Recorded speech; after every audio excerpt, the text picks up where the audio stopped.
फानूस बनकर जिसकी हिफाजत हवा करे, फानूस बनकर जिसकी हिफाजत हवा करे, वो सम्मा क्या बुझे जिसे रोशन खुदा करे। और नूरे हक सम्मे इलाही को बुझा सकता है कौन, नूरे हक सम्मे इलाही को बुझा सकता है कौन, जिसका हामी हो खुदा उसको मिटा सकता है कौन। अजीजान मिल्लत इस्लामिया, आप देख रहे हैं इरफानी वर्ल्ड यूट्यूब चैनल और मैं हूं मोहम्मद इरफान झारखंड। दोस्तों, एक नई जानकारी, नई वीडियो लेकर आपके सामने एक बार फिर से हाजिर हो गए हैं दोस्तों। तो शुरू से लेकर अंत तक देखें, और अभी तक दोस्तों अगर इस चैनल को आपने सब्सक्राइब नहीं किया है तो जल्दी से आप चैनल को सब्सक्राइब कर लें, ताकि इसी तरीके के तमाम वीडियो सबसे पहले आप तक पहुंच सके।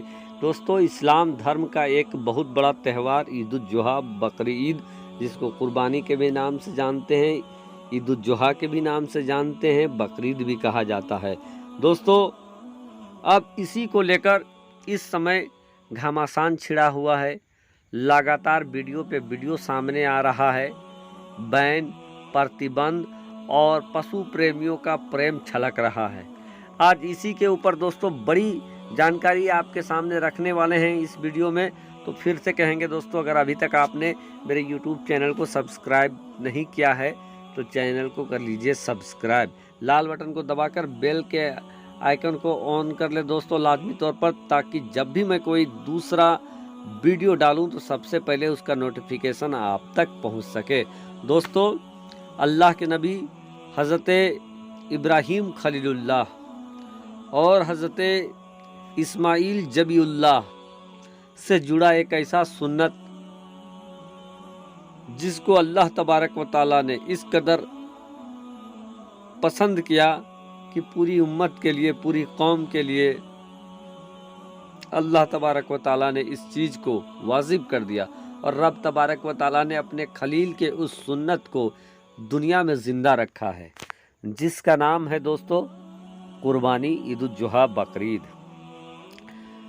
इस दिन क्या होता है, दुनिया के हर कोने में, दुनिया के हर खित्ते में, चाहे मदीनतुल मुनव्वरा हो, चाहे मक्कतुल मुकर्रमा हो, चाहे सऊदी का कोई खित्ता हो, चाहे ईरान हो या तेहरान हो, चाहे अफ़गान हो या पाकिस्तान हो या मुल्क हिंदुस्तान हो, जहाँ भी मुसलमान बसते हैं हज़रत इब्राहीम खलीलुल्लाह के इस सुन्नत पर अमल करते हुए नज़र आते हैं। अब दोस्तों, बकरीद में क्या होता है, दुनिया जमाना जानती है कि जानवर की कुर्बानी, अल्लाह के नाम पर जानवर की कुर्बानी दी जाती है, ज़िबाह किया जाता है। जगह जगह पर अलग अलग जानवर होते हैं। जो इस्लाम धर्म में जो जायज़ जानवर हैं उनके कुर्बानी दिया जाता है, ज़िबाह किया जाता है। अक्सर व बेशतर इन जानवरों में दुम्बा, जो कि हिंदुस्तान के इलाके में तो होता नहीं है, ये दुम्बा सऊदी के इलाके में ही ज़्यादा होता है। दुम्बा के अलावा दोस्तों बकरी, खस्सी, भेड़, बड़े जानवरों में ऊंट, बैल, इस चीज़ की कुर्बानी दी जाती है। अब दोस्तों, मुल्क हिंदुस्तान का में बैल का नस्ल एक जाति धर्म के लिए आस्था का केंद्र है, यानी गाय आस्था का केंद्र है। यहाँ की सरकार ने गाय ज़िबाह पर प्रतिबंध लगा दिया। अब दोस्तों, जब प्रतिबंध लग गया तो इससे पहले देश में गाय भी ज़िबाह होते थे, लेकिन जब प्रतिबंध लग गया तो लोगों ने, देशवासियों और दूसरे अपने हिंदू भाइयों के सेंटिमेंट को समझते हुए अब गाय को छोड़ दिया है। अब छोटे जानवर, खस्सी, बकरे, बकरियों का कुर्बानी करते हैं इस दिन, ईद-उल-जुहा के दिन। लेकिन दोस्तों, अब कुछ ऐसी जानकारी निकल कर सामने आ रही है कि एक संस्था है जिसका नाम है पेटा।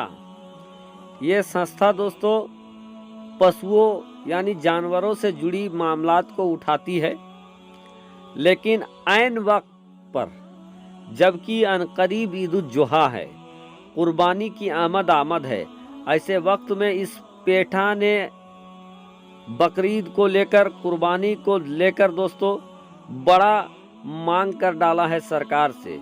बजाप्ता पेटा ने एक चिट्ठी लिखा है देश के प्रधानमंत्री नरेंद्र दामोदर दास मोदी को कि आप बकरी को, जो जानवरों को जो ज़िबा किया जाता है कुर्बानी में, उस पर आप रोक लगा दें।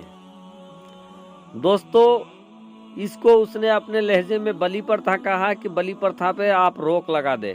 अब दोस्तों सालों भर मंदिरों पर भी बलि दिया जाता है, लेकिन उस वक्त किसी भी पशु प्रेमी को कोई भी कठिनाई नहीं होती है। लेकिन जैसे ही इस्लाम का एक त्यौहार बकरीद आ गया है तो अब इस तरीके के मांग उठने लगे हैं। दोस्तों पेटा की ये मांग देश के प्रधानमंत्री के सामने उठाया गया है, जबकि देश का जो संविधान है वो हर धर्म के लोगों को अपने धर्म के अनुसार एक्टिविटी करने का परमिशन देता है, इजाज़त देता है। और इन्हीं में दोस्तों जिन लोगों के सामने बलि यानी जिस मंदिरों में बलि होता है, वो बलि भी देश के संविधान और देश का कानून उसको जायज़ मानता है, सही मानता है। और कुर्बानी जिसको भी आप हिंदी लहजे में कहें तो ये भी एक तरीके का इसको भी कह सकते हैं कुर्बानी को। तो इस कुर्बानी को भी देश का संविधान ने सही कहा है, क्योंकि मुस्लिम धर्म में ये कुर्बानी है। अब दोस्तों इसके ऊपर भी लोगों की प्रतिक्रिया आ रही है, और इसके ऊपर भी दोस्तों अब ये चाहते हैं लोग कि कुर्बानी को भी बैन कर दिया जाए, खास करके मुल्क हिंदुस्तान में, और इसके ऊपर मांग उठाई जा रही है। अब दोस्तों मुसलमानों के किन किन चीज़ों पर बैन लगेगा ये देखने वाली बात है। लोगों को अजान से परेशानी है, लोगों को नमाज से परेशानी हो रही है, लोगों को मस्जिदों से परेशानी हो रही है। कभी लाउड स्पीकर उतारने के लिए चल जाते हैं, कभी मुअज्जिन और इमाम के साथ मारपीट करते हैं, कभी मस्जिदों को तोड़ फोड़ करते हैं, कभी मदरसों को बंद कराने के लिए चले जाते हैं। तो दोस्तों सोचने का मकाम है। लेकिन जो बड़ी मांग है दोस्तों वो है कुर्बानी को बंद कराने का। लेकिन ये सिर्फ अभी मांग है, इस पर किसी भी तरीके का शासन का जवाब नहीं आया है। और जिस तरीके का संविधान दोस्तों इसकी इजाज़त देता है, उम्मीद तो नहीं लगता है अगर सही से अगर इस पर फैसला आए तो कुर्बानी को बैंड किया जा सकता है। इस तरह का मामला नहीं आएगा। लेकिन दोस्तों जिस तरीके से हालिया दौर पर मुसलमानों के विरुद्ध जिस तरीके के बहुत सारे ऐसी जानकारी और कानून आए हैं, उसको लेकर आने वाले दिनों में कुछ भी हो सकता है। लेकिन फिलहाल अभी किसी भी तरह का प्रतिबंध नहीं लगा है।